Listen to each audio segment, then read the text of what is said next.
Howdy folks, this is Tork from Subject Neutral, and welcome to my third video of my random replays in World of Tanks. So, figured I'd start the video off with that nice artillery shot going off. And so, we're on Himmelsdorf, and I'm driving the Löwe, the Tier 8 premium heavy German tank. When I first got this tank, I read the reviews on it and they said to play it like a sniper. But then I've repeatedly had the scenario where like, oh, what the heck are you doing? You're heavy, you're supposed to be in the front. So, yeah, I had terrible games playing it like a sniper, like I was told, because it has a long reload. But yeah, I kind of changed up the gear I had on it, and now I sort of play like a mid-range heavy, and actually I do fairly well with it, as you'll see in this video. But yeah, it's a good tank. I've got both the Tigers, and it's quite the nice change to actually have some decent armor with the sniping guns on both the Tigers. Because I find with the Tigers, it's a rare occurrence where I get anywhere, where I end up in a match and I get the whole German myth of the armor being impenetrable of the German Tiger tanks, because that's the one thing I don't like. I can see why a little bit, why Wargaming did that, but it still kind of sucks because you have the legendary Tiger tank, and it's tossed in games where its armor is useless. Like, it has 100 millimeters of flat armor on the front. You might as well just make it 2 millimeters and call it a day. But yes, the Löwe is quite nice. It's quite the nice change from the German tanks with good guns and bad armor. So, as you can see here, I was hulled down on the hill, and seeing an opportunity, I figured I've got the most amount of health, I'll charge forward, take a few hits, and let three, well, essentially attack this KV on three sides. So yeah, he had no chance there, so kind of feel bad for the guy, because they had quite the side up here. And of course, I think it's Fog of War. He kept on screaming, it's like, oh, you better cap or we'll lose the hill. And I was just thinking, it's like, well, yeah, sure, they have a lot of tanks up on top of that hill, but we had good positions on. Like, I was in that back corner, so no one could rush forward. We had a KV right at that little, I don't know what you call it, like, I guess where they piled all the snow and crap and whatnot. And then we had Fog of War, who's in front of me with his VK 45.01. I don't know where, I think it's an older gift tank, because I don't see where I can get that, because it looks kind of neat. But yeah, that's this match. We cap, obviously, as you can see. The artillery pops up and gives Fog of War a nice little present. There you go. 12, well, almost 1,300 health removed from him. But yeah, that's this match. So just go on to the next one.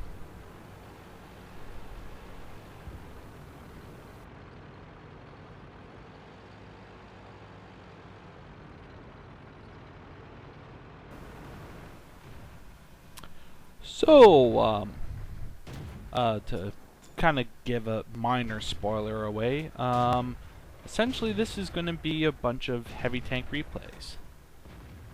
Here I'm in the KV-1. I had just gotten it recently, so it's pretty stock. I'm showing this video. I don't do well, because mostly I'm in a tier 7 battle, and I'm in a tier 5. So, but I don't do well as in damages at all. But what I do well in is there's 2 togs up ahead. And I essentially, to kind of spoil everything, is I spot them both. So I made a turn to heavy tank into a scout. That's the one thing I also noticed with the Russian tanks is, well, on the heavy tanks, the guns are quite inaccurate. And there I bounced a second shot from the Tog, poor Tog. And here I switched to high explosive to kind of destroy his track, so I could surround him and try to outrun his turret rotation. And then my teammates take him out as he's concentrating on me. Here, like, I see that artillery and then, oh shit, there's a tiger. And he's turning. I kind of do a little dance. I see he's aiming ahead of me, so I back up, and then he's aiming behind me, and I drive forward. And then, yeah, he gets me, but the team gets him. So that's that. I just thought that was pretty fun. So here we have the T-14, the American Tier 5 heavy tank. Now this tank, I have a bit of history with it. Nothing major at all, but I have some history with it before I ever started playing World of Tanks. I used to be a big, well, I can say that used to be because I haven't played it in such a long time, but I had a game for the PS2, remember? PS2s, way back when? Yeah, that game was called ATV Off-Road Fury, the first one.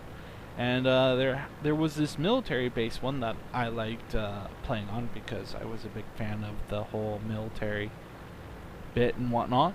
And this tank was featured on the map. Like, it had this kind of, like, I guess, course or whatnot. And these tanks were all speckled all over this little course on the on a miniature course inside the larger map. So, yeah, so I saw that. It's like, hey, wait a second, I know this tank. So I pretty much got it, and it's actually quite the fun tank. It's got a powerful engine. So it doesn't have a very high top speed, but it can get to its top speed pretty darn fast. As you can see, it was the Matilda that actually got my track there. I used a repair kit just to help out the Panzer IV because I essentially had a rock, and that Matilda would have just kept on taking out my track. So I figured I'd get moving. So yeah, this this Panzer IV Corn Man. I figured since I'm the heavy and I haven't taken I haven't taken any damage. I've taken lots of hits, especially to my tracks. I figured I'd go after him. Here I'm using high explosive to destroy his gun, because I don't believe my thought process was my gun wasn't probably going to be any good to get through the Matilda's armor, so I figured I'd make him useless by destroying his gun so he can fire, and I was very successful in that. And he tries to run away, and I blow off his track, and my allies take him out. Unfortunately, we get flanked by a Churchill who takes out Corn Man and starts anal raping us. And unfortunately, Brut, what he should have done, I think anyway, he probably might be smarter than me, is what he should have done is charged forward and then let the Churchill start hitting me and going after me. But c'est la vie. Happens in the game. Here I'm kind of indecisive.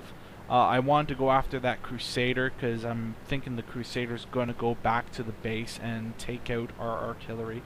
And then I thought, well, maybe I could go rush their base. But then I decided, I'll just take out this Churchill.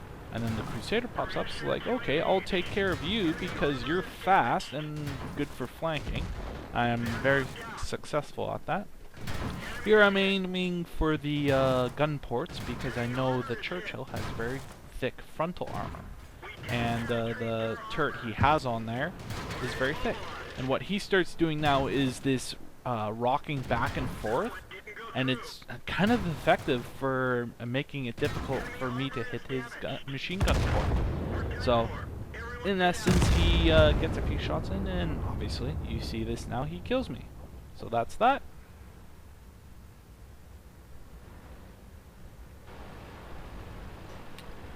So, what would a video, a heavy tank replay video be without having the epic Tork in it?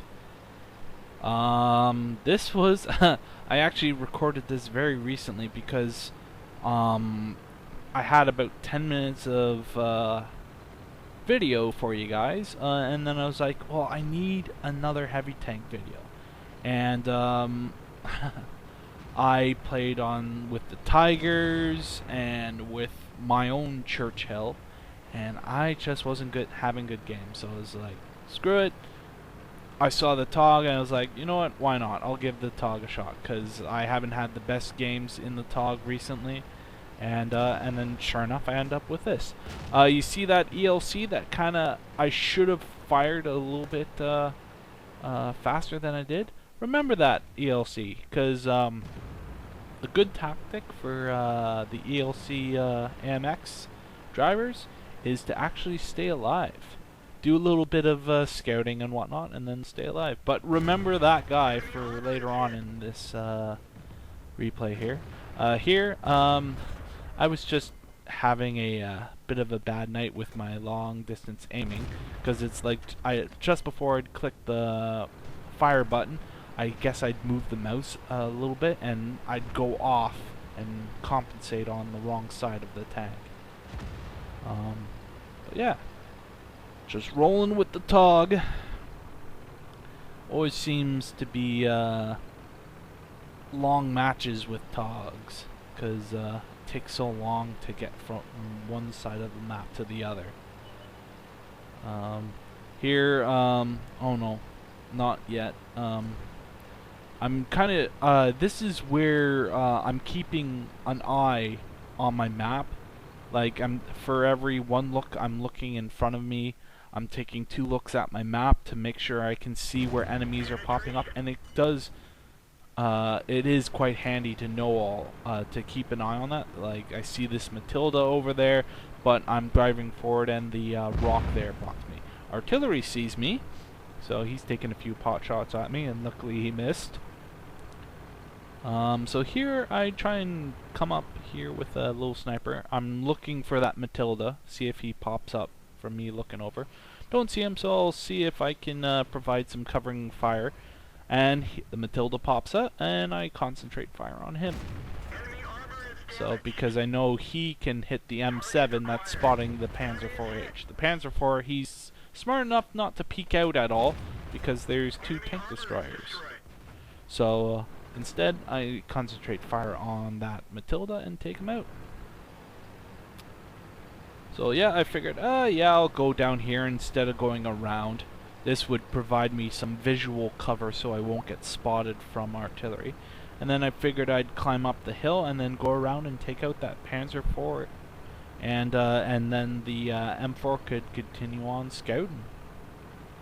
But Torks don't do so well on hills, so that 15 kilometers I'm cruising at here goes down to, like, I think it's 8. And remember that ELC AMX I was talking about? There he is, 38%. See? He may have ran away, but now I believe it was him who destroyed... Oh no, it was actually the Panzer IV. Oh, I thought it was the ELC that destroyed him. And see, this is what I mean by looking at your maps, because I was looking at the Panzer IV-H, and I actually, I wasn't looking at the kills. I actually thought the Panzer IV disappeared, like he ran out of sight, and so I was concentrating on there. But then when I looked down at my map, I noticed there was the tank destroyer to the south of me, and that's how I was able to change my fire onto him and not take a couple more shots. And then artillery takes another pot shot at me, and now it's the quick trek to the enemy cap. You could probably make a sandwich and bust out some tea for this bit of the video, because takes a little while to get there. That's the only sad thing about the Tog, is gun's good on it, but it's just a slow tank. And it's really, it only does well if you toss enemies at the Tog, because the Tog does not toss itself at the enemies. It just rolls at a sluggish pace. And here, at T-34, I believe he is. He did a smart move, popped out, gave me a shot, and then went back into cover before I could actually lock in on him. So, yep, just rolling. And then that Jagdpanzer 4, he's popped up with our artillery on the Arty Hill there. So I don't quite see him yet, and I noticed that, and I'm pretty confident that the other team here will be able to take out the people like they did. And so yeah, now I see the Panzer IV. It's like, okay, yeah, I'll take a few pot shots. What I should have done was moved a few more feet into the cap circle so I could start capping it already. Not that capping the base was necessary, because there's only 2 in there. But I figured, well, there's no way I'm going to get to them. And what if this the KV-220 starts pulling an upper hand and kills people? Then essentially we could lose this match, all because I decided to go macho and decide I want all the kills. But I figured my teammates could take him out, and then I was just going to laze about in the cap circle. Maybe go around this corner, see if I could give some supporting shots, but if not, I'd just cap. And so we got all the teammates converging on him. And there he goes. So that's it. That's all, folks. This has been Tork with my random replays. See you in the next set, and don't forget to check out our other stuff. Adios, folks.